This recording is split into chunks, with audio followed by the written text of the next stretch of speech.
studio space? Yeah, I live in a studio. Oh, that is so fun. Lighting's weird in here, but I feel like I needed to be here for this. Yeah, whatever. Lighting is fine. You look fine. I don't know if it looks weirder on your end, but on our end, you just look like you're lit from above. Maybe fluorescent lights? Yes. Yeah. Studio lights. Yeah. Bright. That's what you need in a studio. Bright lighting. How are you? I'm so glad that this worked. I was like patiently waiting for what I felt was an appropriate time from someone moving to request them to get involved with something. Yeah, but there's no, like, everything in this moment feels so insane regardless. It wouldn't have, yeah, it was timing. Okay, good. Yeah, it does. Everything does feel insane. You're right. Yeah. I don't know if things are feeling less insane in the States. Things are, I mean, the pandemic situation in Ontario is getting really out of control. Really? Yeah. So Toronto's back in lockdown, full lockdown. Yeah. Oh, wow. Yeah, I don't think we're as crazy as like Florida was. No. But like there's for Ontario standards, we're getting pretty rough. Yeah, for Ontario standards, things are getting a little stressful. Like some stores are like checking IDs to see where people are from. So it's are people doing like public temperature checks. I mean, that's a big thing in Chicago before you can go into places. I don't know. Not here as much. My sister has a salon. We also haven't left. Yeah. So like we have no idea what's going on in Ottawa or in Toronto or like in Vancouver. Yeah. Yeah, Canada is doing it right. The U.S. not so much. I feel like maybe if we're looking at it in a comparison kind of way, perhaps. But I still feel like I don't know. I feel like the problem is that what is right is a big ass question mark. And everybody has a different version. I think there's more considerate and less considerate, but I don't know.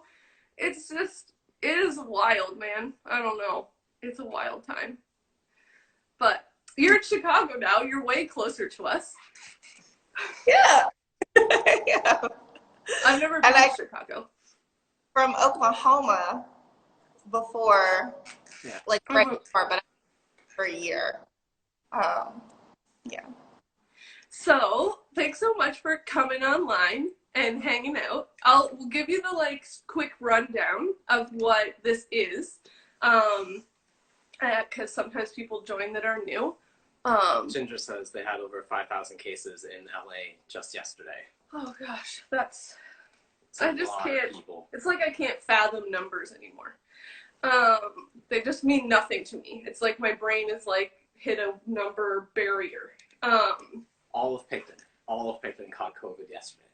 All of Picton plus a good chunk of like Cressy. Yeah, yuck. No, I don't like it. No, it's insane. Anyway, so what Flap Files is it was kind of a whim program started at the beginning of all of this as a way to keep connected with people that had been here and people we've worked with and continue like sharing art and just kind of letting people know about the work that's being created, especially from artists that maybe are lesser known or don't have the loudest voice online.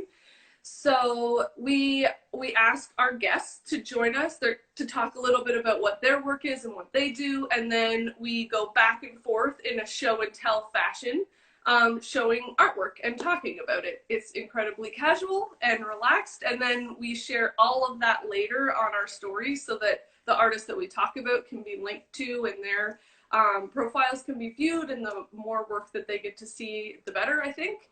And then we post it on our channel, and then it goes to our Patreon after for our patrons. So that's more or less the quick synopsis. It's a show and tell. Yeah. It's like kindergarten for artwork. And you get to have 3 in a row. This is kind of also what studio visits are now.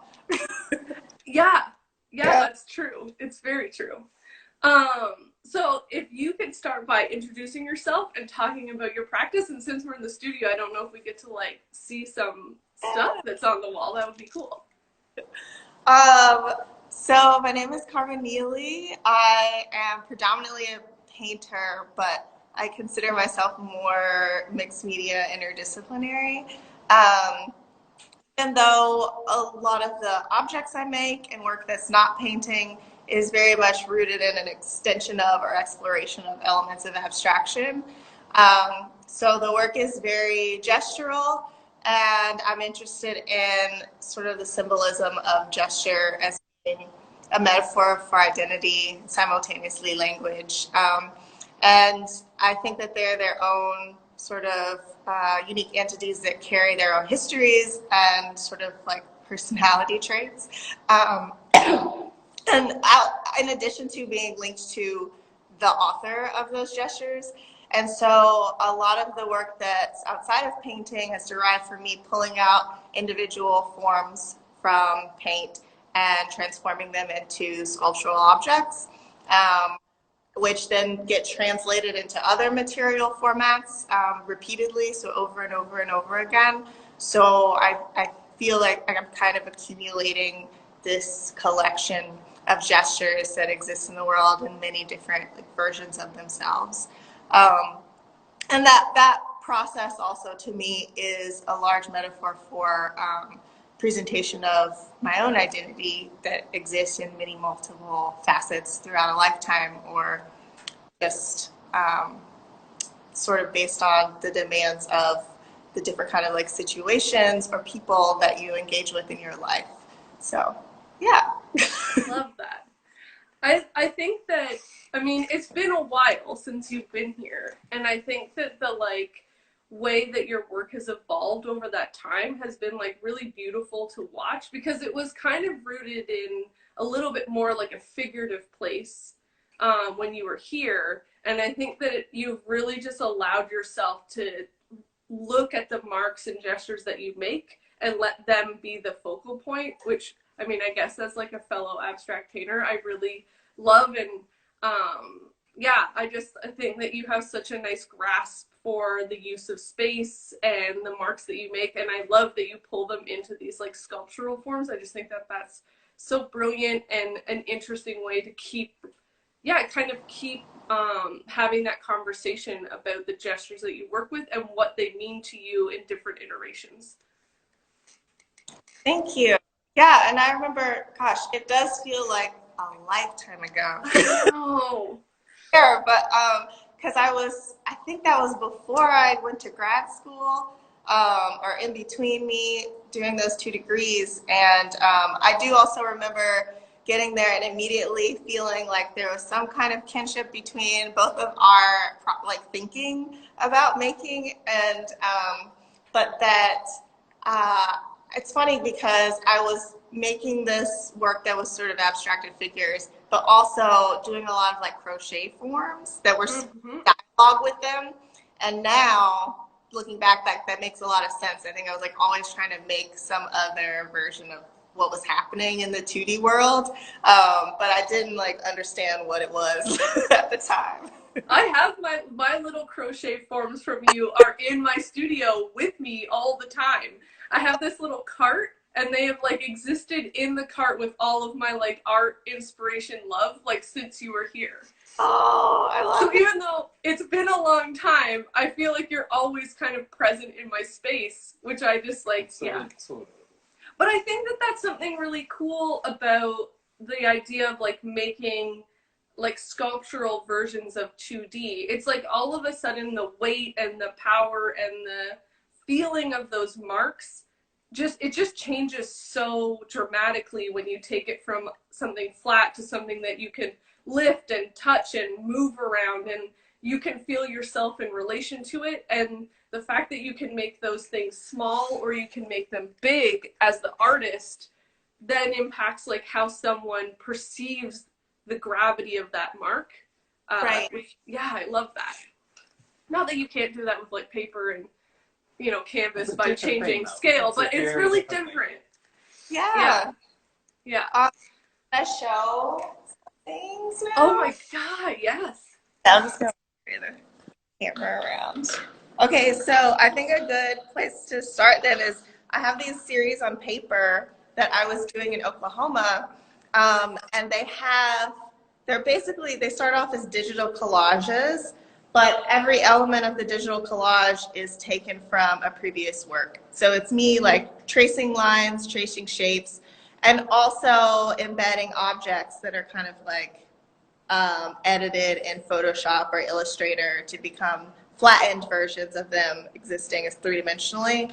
And so something that also happened, like in this piece, for example, so this is a printed version of a form, but I also was making or fabricating enamel pins and embroidered patches based on the same gestures.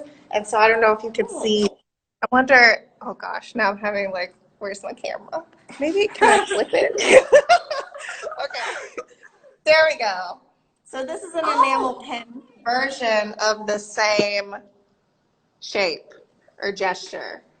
And it lives within the paperwork? Yeah, they're pinned on. So it's just, gosh. they have, you know, they can pin directly into the paper. And Cool. there's another friend. Oh, I love that.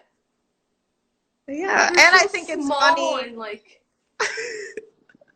I think I it's love funny that. too to leave like these weird janky elements of the editing process too, especially because I'm like I wouldn't say that I'm like someone who's extremely proficient in like Photoshop world.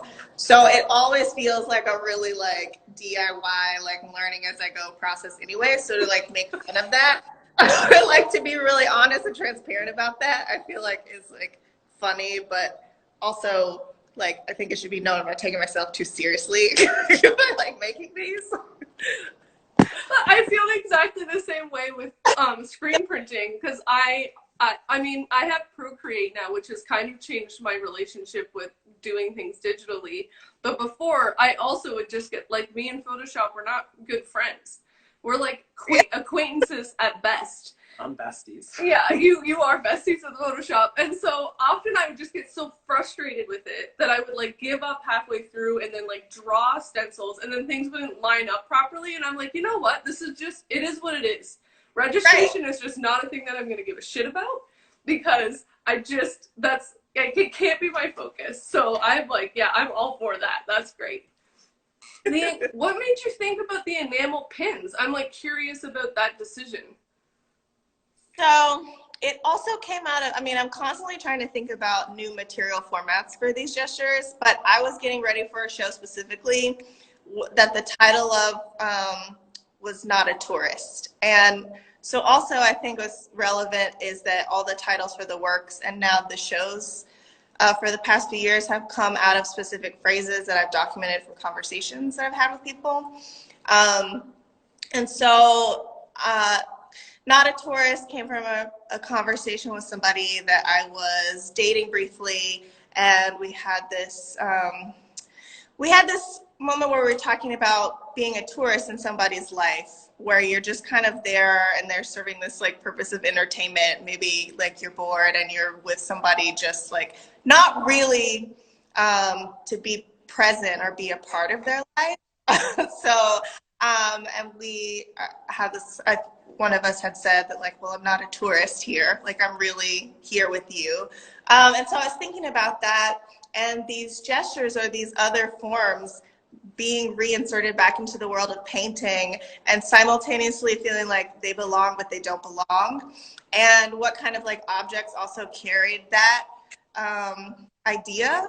And then I just kept thinking about like gift shops, and when you actually go travel somewhere, like these little souvenirs that you take from places, they're often like these goofy like keychains or pins or like patches that you put on your bags. And so I thought it would be like really appropriate then to have some version of that like existing in the work. And so then all the things came. I even have some, because there's no patches in there, but making things like this. And it's just you design it on Illustrator and you send it away and they ship you back all of these. Like embroidered. Oh my, I want one of those patches.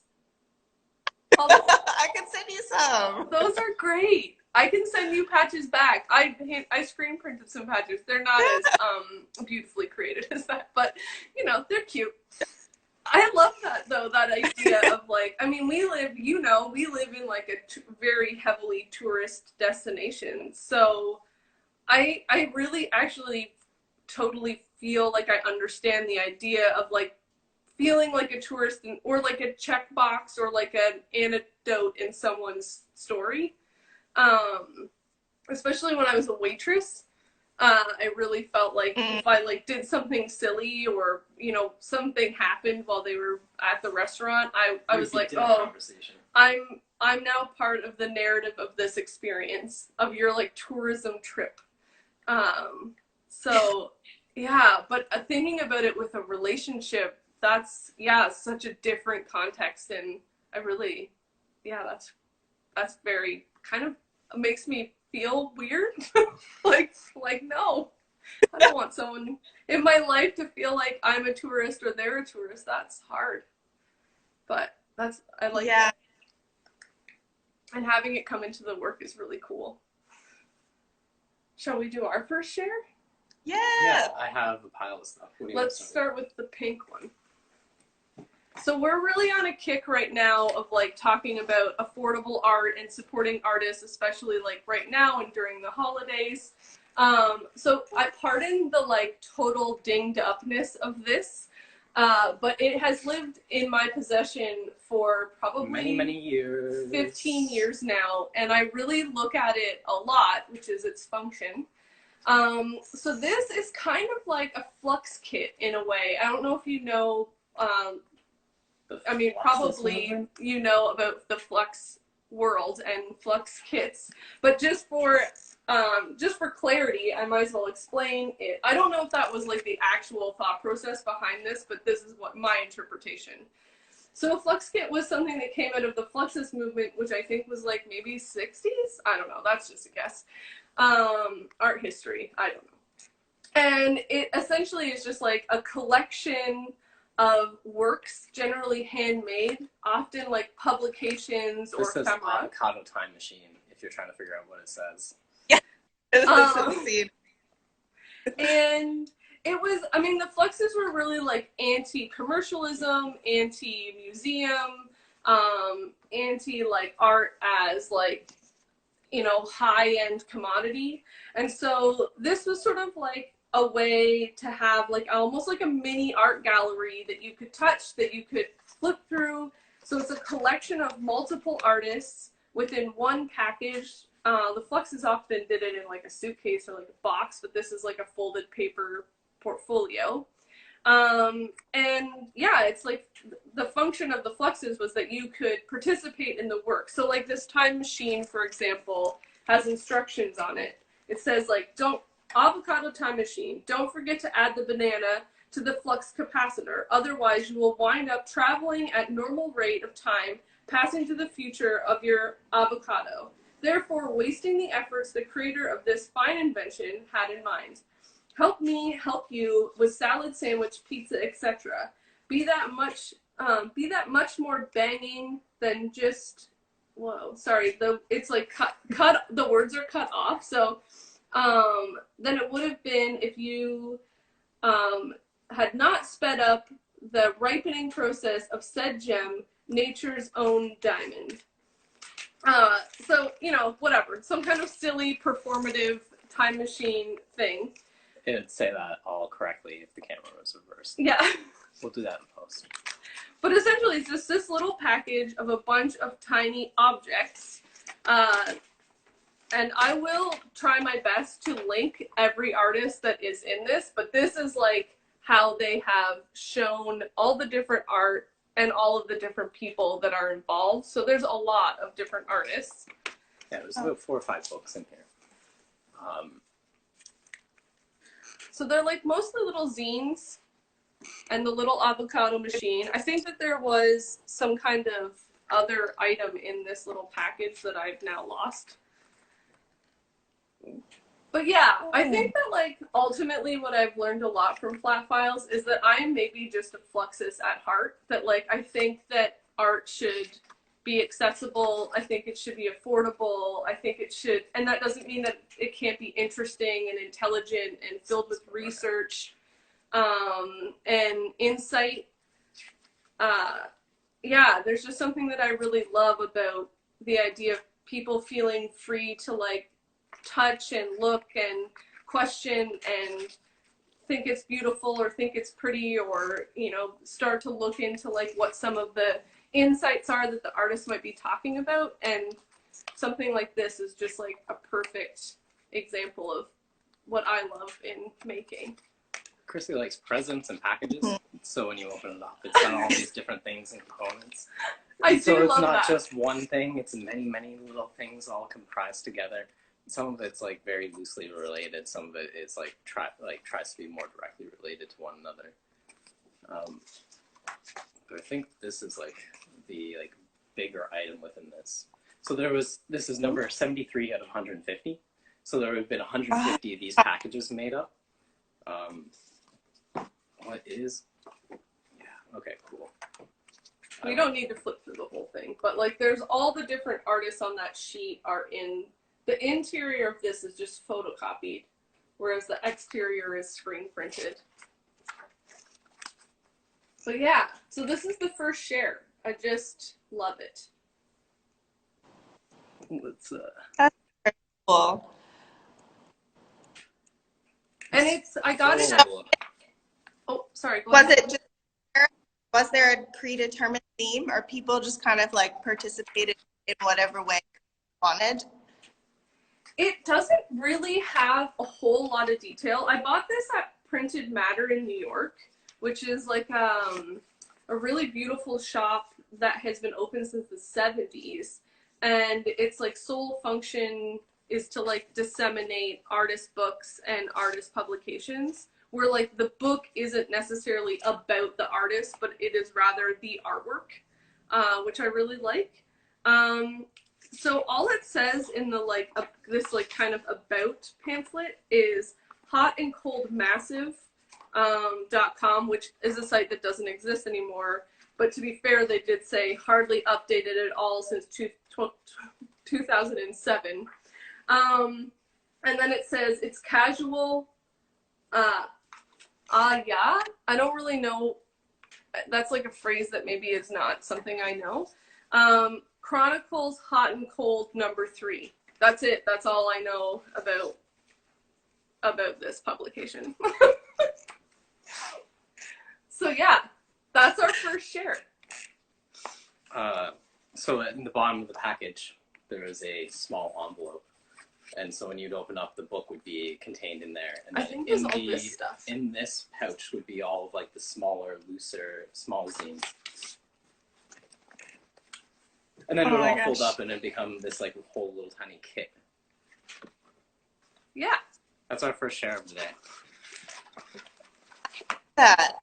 And what you were saying about, I mean, I know those kind of artists' book series are not new, but in thinking about like how much more accessible work should be, I do feel like we're in this moment too where people in the art world are working in a lot of ways to reach that, how is work seen, distributed, like shared. I don't know. I think we will see a lot more changes in the next few years, just based on how people have been forced to readjust. I mean, even just like the virtual art fairs are really interesting. I don't know if you guys have attended any, but like it's like a video game. I went to one where you're kind of like riding around and you just like click to turn. This sounds kind of cool, though I haven't been to any. I need to change that, clearly. Yeah. Oh my god. But it's like in a weird time, right? So like you're gonna like I'm really interested to see how we problem solve stuff. And I'm very excited how the art community will adapt. Because like gallery shows aren't really a thing anymore. At least not for like the next year or whatever. Mm-hmm. So yeah, that's share number 1. Back to you. Okay. Maybe I'll turn and show this big piece behind me. behind me. Oh, this is a perfect spot. Okay. Oh wow. Oh, So yes. This is awesome. I'm working on, it's called Not That Kind of Ghost. And there's a little bit of figurative stuff happening here, which I still sometimes hesitate about now because I've gotten far away from it and I know what seeing that kind of recognizable imagery can do for people. Sometimes they get like too focused on it, and when for me, still a painting that's about what's happening with the gestures, that figure just kind of like happens to be there, you know, but Not That Kind of Ghost came from a conversation I had with a guy that I did do a little bit of hinge dating when I first got to Chicago. We were socially distanced dating, but for the most part. But we had this conversation I thought was really goofy, where we started talking about like how previous casual dating relationships had ended. And I made a comment that it sounded like he was just kind of ghosting a lot of people, and I asked if he ever, because he moved around a lot, if he ever just like moved to a different city and didn't tell somebody until he was gone, and he was like, no, I'm not that kind of ghost. So he admitted that he was ghosting people, but like the idea is that he's doing it in a thoughtful way. I move cities. You're like, he's like, I'm considerate enough to not move cities. Oh my gosh. I just wanted to like play with that idea and have these sort of like moments that were there but not really there, and things kind of like a lot of suggestions of bodies or figures but that are not really present. So like ghost in the image. I like it, but it also feels like Ghost in the Space. Like it's sort of like, it almost feels like there's 3 different spaces, but they're not like really defined, which is really nice too. So it's canvas unstretched. Could you Can show you us get a some little bit details? closer? Sure. Give us some flybys. I think I might turn the camera because I'm not good at this. Like, okay. That sounds great. That's fair. We Okay. understand. Also, can you just look down at your floor for 1 second? This is something that like is wonderful about painters, is the plastic wrap that's like covering and protecting the floor from all of the drips. I feel very exposed now because you see how messy I am. No, that's the best part. I can walk into my studio, it's way worse if it... There's no plastic anymore. No, I don't put plastic. It's just what it is. I really like working unstretched on the wall because a lot of these marks are graphite, and you get to make these really hard and different like various. I mean, you get these variations of I can get that dark mark and then this lighter one, because I'm drawing on the wall. So when it's stretched, you can't really do that, and yeah, you don't have the same. It's too bouncy. Yeah. Yeah. So it's oil, right? Oil on canvas, like most of the works? Yes. And I really like this color palette a lot. Like the kind of nudes and the like very neutral tones, but then this purple, which is a color that I cannot figure out. We struggle hard with it. Yeah, I love the way that it looks against these colors. Oh yeah, I realized, I was like, this isn't what it looked like before, but it's because it was backwards. That was on the other side. Yeah. And this scale of this, I don't know, I'm trying to remember. It's like, what is it, like 8, almost 9? I think it's like 8 feet wide. But since I've come to Chicago, I've been able to work this large because I have this giant space. And now it feels like I can't stop. Like everything's supposed to be that big now. Like once I started. Well, don't you find that like the way you can like relate to the marks is just more enjoyable when it's big? I really struggle with working small. No, it's hard to get bigger and bigger and then try to go back to small work too, because there's so much more space to navigate. I feel like also there's room for many more smaller moments to happen. And it feels like when you're working small, it's like every decision is like the entire image all of a sudden. It's like, it's very trippy, like, to go back to. Yeah, that is actually, I kind of never thought of it that way, but you're absolutely right that it is, yeah, you're so limited in what choices you can make. And so everything feels like a very valuable decision. That's probably why I don't like it so much. Yeah. I don't like to do those small details. You'd have to like pull out a 000 brush and just sit there with like 2 bristles making little marks. And like there's no gesture in that when you have to like hold it so you don't screw it up. Yeah. Well, especially when you look at the like sections of your piece, there's so much energy and motion and activity happening. And I can like see you moving around. Like in my head, I can like imagine what it's like watching you paint it. And Kyle's right, it does like all of that energy that you're trying to like put into the work becomes this tiny little like concise movement that you're like, don't get too big. Like the graphite on the wall, like you would never get that on like a Oh. Like it would never happen on this size. Yeah, it's true. Fun. Oh, I love big art. It's so good. All right, share number. What would you like to share? Dos. Let's do Jeff. It goes this way. All right, sticking with our theme. This piece was part of an exhibition that we put together with like a gallery locally called Blizmax, and it was an ex libris show, so book plates. And this piece was done by an artist in Peterborough. His name's Jeff Macklin, and he has a print shop there called, it's Jackson Creek Press, right, Kyle? I think that's right. And it's mostly working with letterpress on a proofing press. So this piece you can see has like layered wood type in the back, creating just sort of like a textured, abstracted background, but they're all wood letters that have just been layered on top of each other in different colors.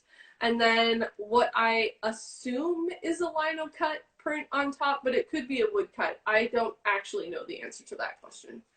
Of the like typewriter and the ex libris text.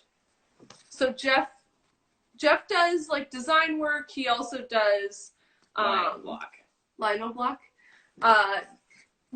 He also does like, he'll do kind of like commissioned work, but then he has a ton of work that his own that he sells usually at markets. And that's where we met Jeff, was at a book arts fair in Toronto at OCAD. Circa 2012? Yeah, probably. 2011 maybe? It was pretty early on. It was early on. It was like some of our first craft sales we ever did. Yeah. We met Jeff. And a lot of the small sales just don't have the like, probably staff really and budget to create like what you're saying sounds like a very cool online space for exploring what used to be a fair. And so most of them just aren't happening. And I know that a lot of the people that we would normally see at these fairs are really being like impacted by that. So showing Jeff's work is kind of our way to be like, he has a whole online store, and even though you can't see him in person and be at his table and touch all the material, we can tell you it's nice paper, it feels good. The ink is nice, and yeah, Jeff's just like doing really cool stuff. Yeah, the tactileness of print is kind of lost in this online world, which is unfortunate. Well, I feel like even with Carmen, with your work, like seeing it as at a distance, I would not know that like graphite element was there, but because you brought us up close and talked about it, I mean, it's hard to, it does change the work. It obviously does, to be able to see it and look and have moments where you stay in the place that you want to stay in and really investigate. But, you know, that's why we're doing stuff like this. So that we can get close-ups and have Carmen talk to us about it. Yeah. So that's our second share. That's very true. Something too that I was thinking about as you guys were telling this sort of backstory about that piece is like how much work you must have collected from all of the artists that you've encountered since like you've been doing Sparkbox and all the work around that. I mean, you must have a crazy collection of prints now, right? We do. Like a couple hundred pieces of art now. Like some of it is like it goes from like chicken scratch on a piece of paper all the way up to like really fine prints, and then like we definitely have like paintings from past residents who like came here from Australia and then decided not to ship the paintings back home. So like, wow. Yeah. Some of it's like they're actual like literal gems and they're absolutely amazing, and then others are some of my students' works, which is like kind of unclaimed student work when I was a college professor. One day we'll pull out more of those. Yeah. Well, and like, yeah, examples of people that have done workshops, you know, keeping little pieces. So they're not artists, but they made an art. Very wide range of skills. Yeah. Yeah, we do have a lot. We do have a lot of things. This is something that's been really enjoyable about this little show, is that we get to not only go back through and kind of have these trips down memory lane, but then we also get to kind of like re-celebrate the work. It's hard because a lot of people's work has changed a lot, and so what we have in our archive is like that moment in time, and the work might be radically different now. So it can be a little bit weird showing the work from then, knowing that it's so different. Like you're always like, oh, are they like, no, I don't ever want to see that work again. Please don't like show when you look it. at like old student work that Kind you made of, back in yeah. like, high school, that you're like, ooh, high school Really art. don't. That's not a good representation. But I mean, has anybody ever responded like that? Like, please don't. No. Please don't. Yeah. OMG, I'm so embarrassed. How could you show that? No, but I feel like, you know, there's potential. I feel like I always arm myself with like, here's the potential result of this thing that I'm doing. And then when it doesn't happen that way, then I'm like, poof, good. People are seeing what the function of it is meant to be, and not, you know, weird interpretation. Anyways, that's just like internal, you know, whatever, Chrissy's paranoid monologue that constantly is playing. But I also feel like, I don't know, I mean, in my mind, I feel like every artist also has to get to a point where it's like you're growing constantly throughout this whole like history of making. So like it's all connected, even if it changes drastically. I mean, I also kind of live with this constant internal fear that like, oh, I like what I'm doing right now, which is scary. So because I don't know if I can continue to like replicate it, maybe it's like the best work I'm gonna make and then it's done. I can't do it anymore. Like that fear, like Yeah. That's ridiculous. And this idea that like, I don't know, all of it's a document of a moment. Like it's just what's happening right now. And maybe I can't make the same thing anymore, like in a few months, but it'll be something different for a reason. You know? I think that's a very healthy way to like think about your work and to like think about what you're making and the future of it. I feel like we've had enough writers here and musicians that sometimes like that can be I mean, maybe I'm wrong, but it feels like a much harder trap for them if you write like a book that just goes like gangbusters and everybody loves it, and then you're like living in the shadow of that the whole time. Forever. Being like, how do I write the next awesome thing? I mean, maybe it's because I've never seen like absolute extreme the like highest range of success in the art, so I've never been you know, completely crippled by that experience.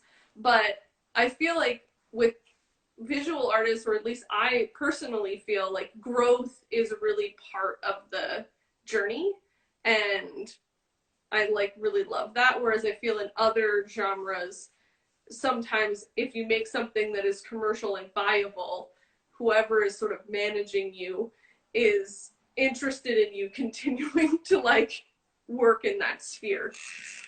Yeah, I was listening actually this morning to the CBC, and they were talking about the Grammys and how The Weeknd didn't get any nominations at all, which was kind of a shock because the one song that came out, which I'm like forgetting the name of, maybe it Blinded by the Light is the like parts of the lyrics. I don't know if that's the name of the song, but it was like huge. It was, you know, a massive hit.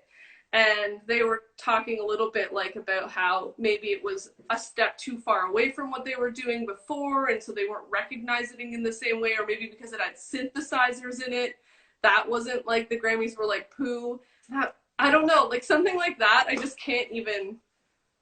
It doesn't make any sense to me at all. So, but you know, they kind of were living in whatever was their identity before, and if they shifted a little bit, then all of a sudden the people that own the trophies get to be like, the shift was too far. But yeah, I think about that like with like Miley Cyrus is like a really big example of that, trying to break out of like the teen, like that tween teen kind of like Disney phase and try to like actually have a music career outside of that. Well, I feel like a lot of those like pop star women that grow up as Disney people have this like, the shift is almost too much for the public, but it's like, just shift into a different public. I don't know. yeah. Yeah. Don't worry about the Disney kids. Let them do. I don't think that's how it works. This is why I'm in visual art, because I would suck in pop art land.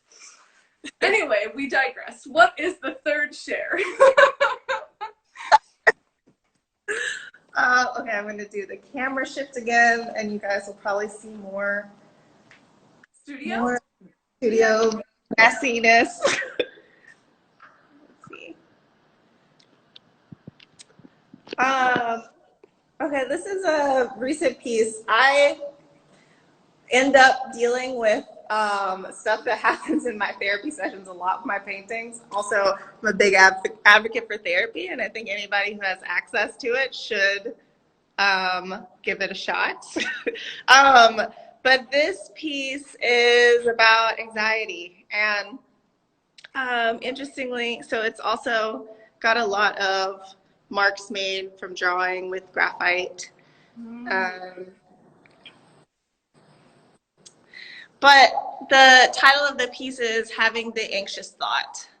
And a suggestion my therapist made as an exercise to combat or deal with anxiety is to actually like write out what the anxious thought that I'm having is in the moment.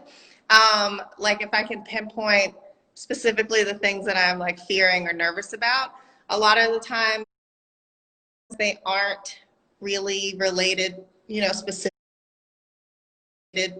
specifically to anything like concrete. It's stuff that I've like created in my own mind. And to see it written out a lot of times can like make you think a bit differently or realize that it's something sort of like outside of what's happening or like separate from you. And when she described this exercise, I was like, oh, that sounds like the whole process of making paintings for me. It's like, that's like totally what I'm doing. So this should be a painting. So, yeah, the first time I did it, I was like, okay, having the anxious thought, that blank, this is like the statement she says to write out. I'm having the anxious thought that, I don't know, my dog's going to get sick because I'm not like taking him out enough during the day. Right. And so it just like turned into having the anxious thought that, this is everything it wants in the painting.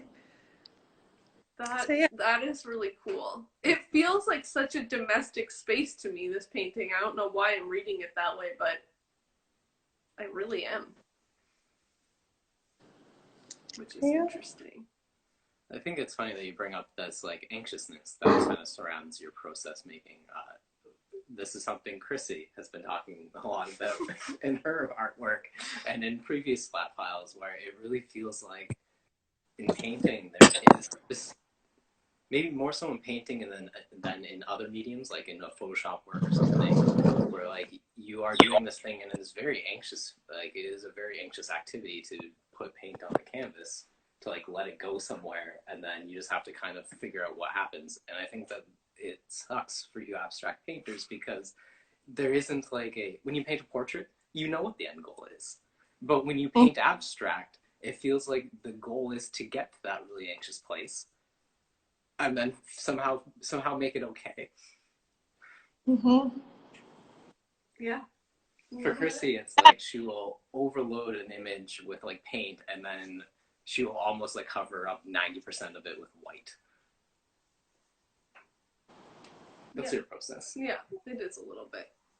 Reveal, and then cover it up. But can you talk a little bit about like, so the idea of like writing out an anxious thought, I can like visualize that and like see how that would work.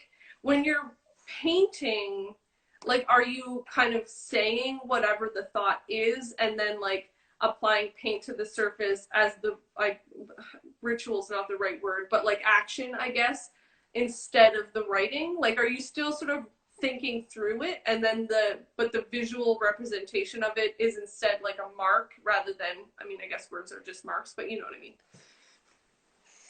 Yeah, and so I mean, when I started painting, I put that piece of tape down, but usually I always tape up the title next to it. It's like an anchor for me. So with this piece, it's like they all, you know, there's like, and it's what grounds all of the decisions. And so I am kind of like trying to work through this memory or whatever my feelings are around that phrase, around that conversation, in the painting. And so, yeah, the idea that like, I don't know how it's going to turn out. I don't know what kind of feelings are going to come up, or what kind of like visual movements will happen around it. But I know what the feeling is, and I'm trying to like, translate that or communicate it through this medium. And I think the writing, like that gestural movement with the drawing materials, is really more about like just drawing for me, and not really connected to like trying to write out or thinking of it as like text or being related to text. I mean, it's all its own kind of separate language that's like saying the title, but through a different form. I really like that. I really like this piece too. The space is really different than like the way you're using space in the other one. And I feel like there's some, like the top part with the more graphite lines that then spills you into this like more densely painterly space. There's something about the movement there that, I don't know, it feels really nice to me. Whereas like feel like I'm reading this one more like a waterfall, whereas the other one I'm reading more like a right to left or left to right sort of space. I always like when stuff like that happens, when one decision changes the way you flow through a painting. Yeah. That there's less sort of like backgrounds being solidified here. Yeah. And I think more linked to the idea of writing out something on paper, which is really like straightforward and on sort of like blank, empty space. So yeah, I like that. That makes sense. And it goes back to the like message of the piece too, which is really cool. Sweet. All right. Okay. So the third share is in sort of a weird, it's very, very delicate at the moment. So the third share is, do you want to take the woodcut? Pieces by myself and collaborator, friend, fellow artist, Genna Kusch. So Kyle and I have been like working at putting together a little like holiday sale in our mini gallery. So that was like yesterday, was kind of collecting works, figuring out what the exhibit was going to look like. And in it, we're going to include some of these little print collages that are a combination of my work and Genna's work. This one is very predominantly Genna's work. She's the carver of all beautiful animals, whereas I'm the carver of all the botanical pieces. So a while back, I don't know when we did this originally, 2 years ago, Genna and I decided that we wanted to try to explore printmaking in a different way and sort of like narratives, the idea of like storytelling in art. And we started this exploration inspired by a Margaret Atwood poem, which I am completely gaffing on the name of. Oh, shoot. Anyways, it was about a pioneer who's trying to control nature. And oh, you got some love. I also love this work. Thanks for joining. Sorry you have to leave. But yeah, so pioneer. Yeah, so pioneers of the frig, I can't remember the name. That's terrible. But progressive insanities or something like that. A pioneer. Anyways, it's about a pioneer who is trying to control nature, and like by farming fields and like managing his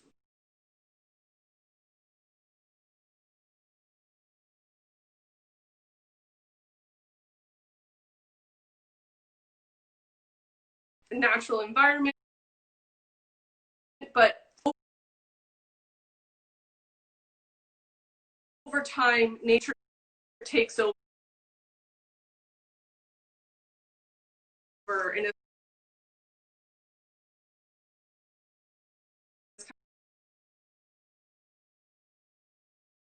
kind of like you can't control me, pioneer. Like, I'm nature, I'm gonna go where I want, I have a will of my own, and it's not your will. And so we loved this story, and we decided to make these pop-up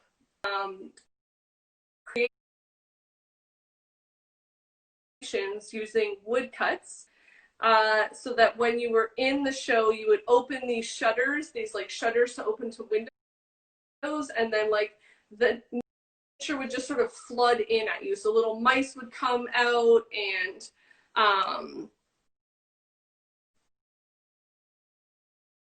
there